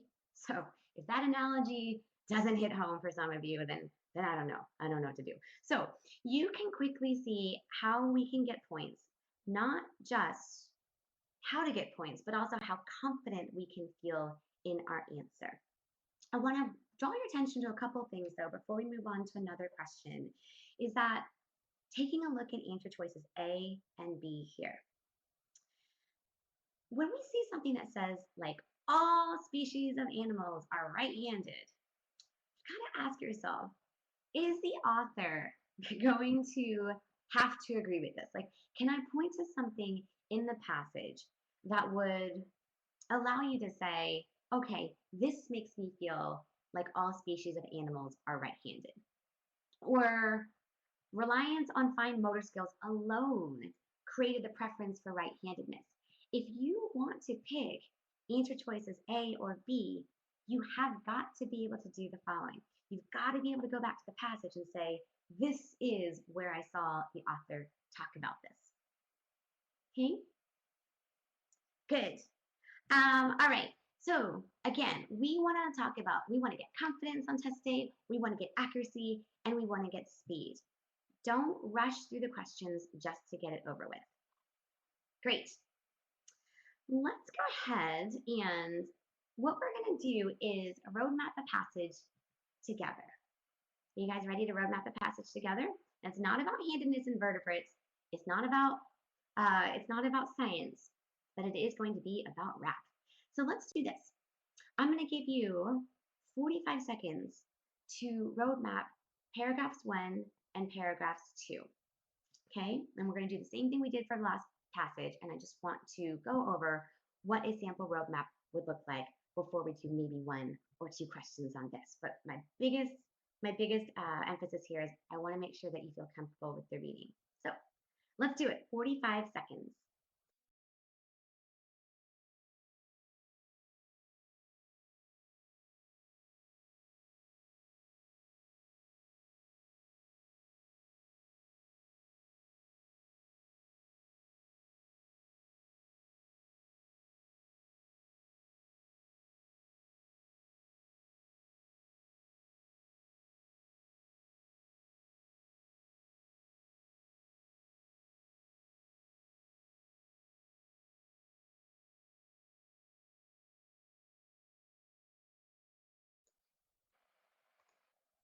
All right, go ahead and tell me, what was the topic of this passage, the broad subject matter of this whole passage? Without getting into the details, what is the first paragraph doing?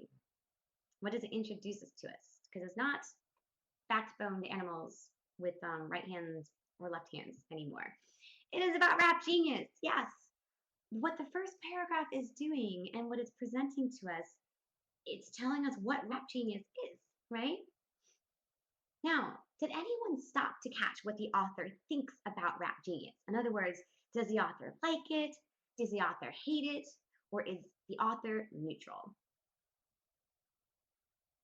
Does the author like it, hate it, or is neutral? Yes, the author loves it. He says that rap deserves the attention.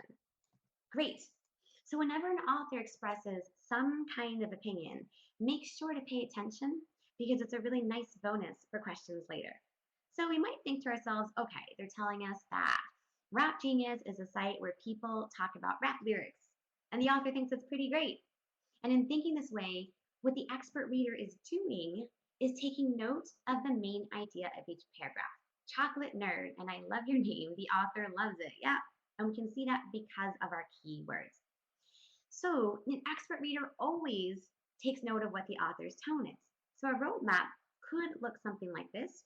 What is rap genius? And then what is the history? Blues versus jazz. Now, go ahead. You're doing great, by the way. Go ahead and take 1 minute to roadmap paragraphs 3 and 4, doing the exact same thing you've been doing and just looking for the big ideas.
All right. I see some really great answers coming into the chat. Rap's significance.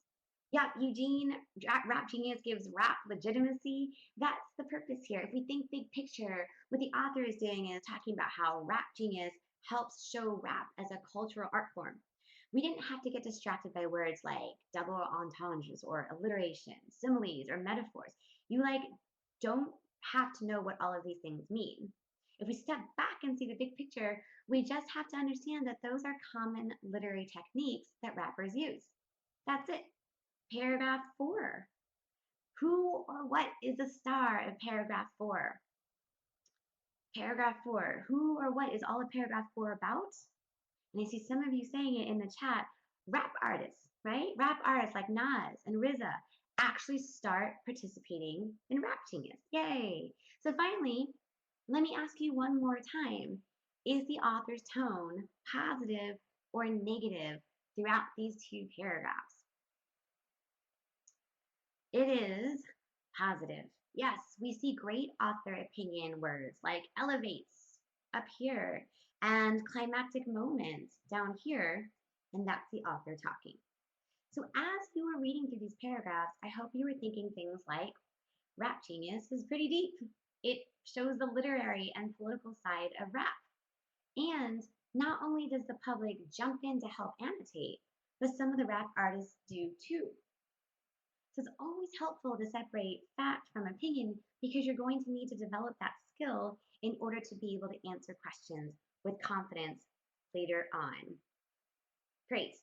So here's a nice summed up roadmap that you can compare yours with. It's okay if yours is not exact. And you know what? It's okay if yours is even way off because it's a safe zone and we're just practicing today. With practice, it will come, I promise. If you find that you're writing too much, check your notes. You could accidentally be jotting down like every detail that you read. But don't forget, we just want little tiny summaries of the big picture because the details aren't going anywhere if you need them later. Nicholas Ryland digs it. Good. Paragraph 5. Uh-oh, this is a super long one. Do you think it's going to be an unimportant or important paragraph to the author if it's super long? It is going to be important. So it still doesn't mean you have to memorize everything, but make sure to pay close attention to any opinions that you see. And think about the topic of this paragraph. Let's do 45 seconds for this one since it's so long. Go for it.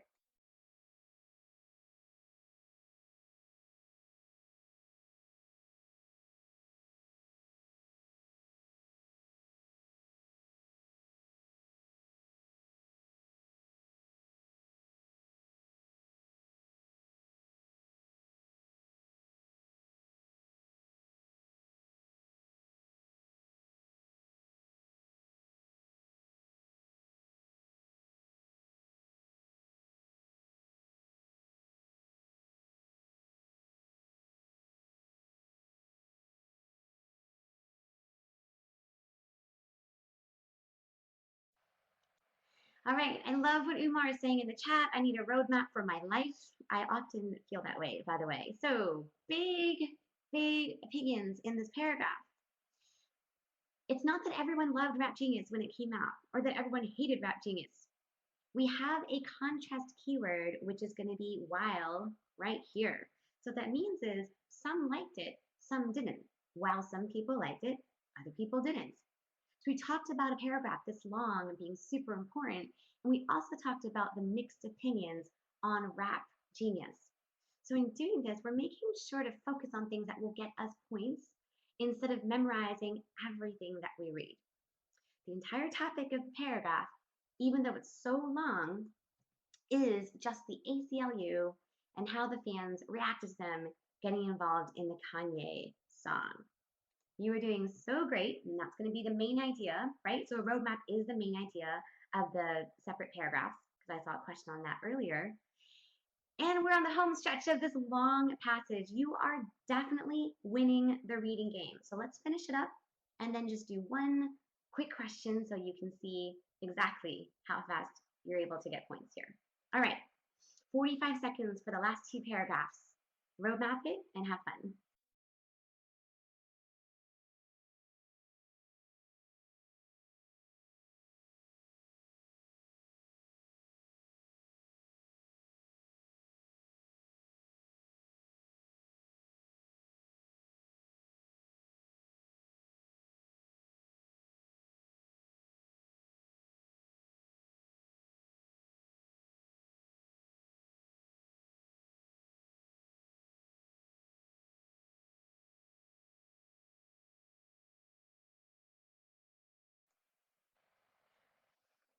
All right, and really great question. I'm actually going to address one that I see from Eugene, which is what if you didn't know what the ACLU was?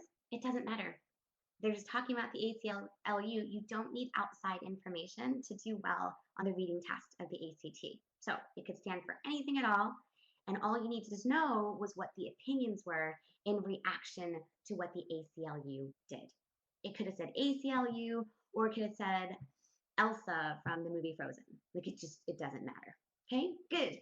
Last two paragraphs. What we see is rap isn't always logical, right? Where did this come from? Well, the criticism in the previous paragraph was like the ACLU had missed the point and criticized Rap Genius. Somebody said that. But the author just keeps on being positive. We see words like the beauty and power of Rap Genius is that it enables conversation.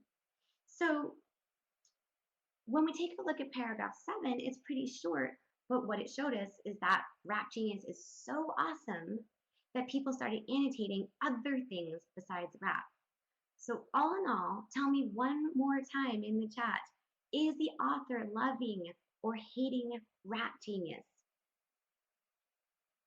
Is the author loving or hating Rap Genius? Love, love, love.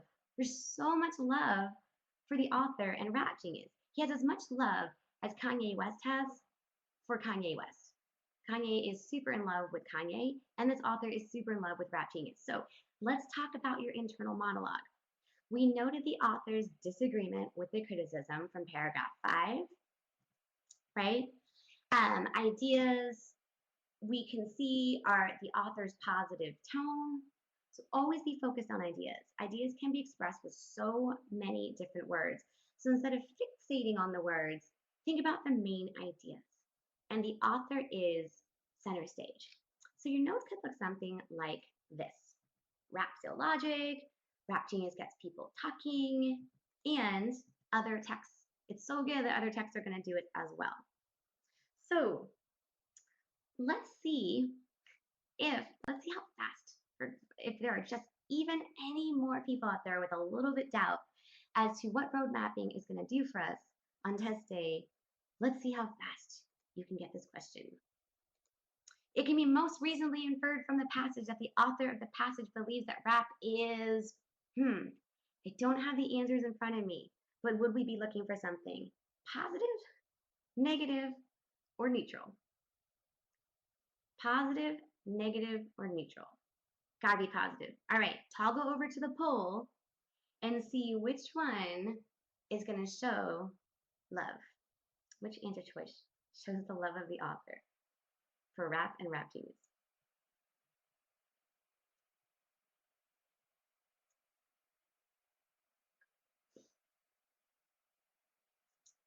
Yes, sirs and ma'ams. Very nice job. We're going with answer choice C. It is going to be notably poetic. There's no other romantic answer in here than that one. So great work, everyone.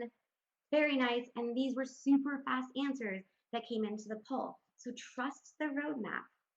Trust the roadmap and know that if you do it right up front and you put good work up front, you will be able to get quick answers on test day. All right, fantastic work. I'm so sad that our hour has come to an end. Do you feel now that you have a better grasp of how the reading test works on the ACT? Even if you got some questions wrong, or if you're like, I'm gonna have to practice some more. Do you have a better grasp of why we have to do the things we do? Awesome. As long as you can practice the skills that you see on the board here and you keep practicing, you're going to start understanding the reading test better and better. So thank you so much for everyone for being here. It was wonderful to spend this hour with you, and I hope that you learned a lot. I wish you the very best on the June 11th ACT. Boris and I wish you the best, best, best. Don't forget to stay positive and really believe in yourself. I know that you can do it, and you're going to do it. Okay, good luck. Bye.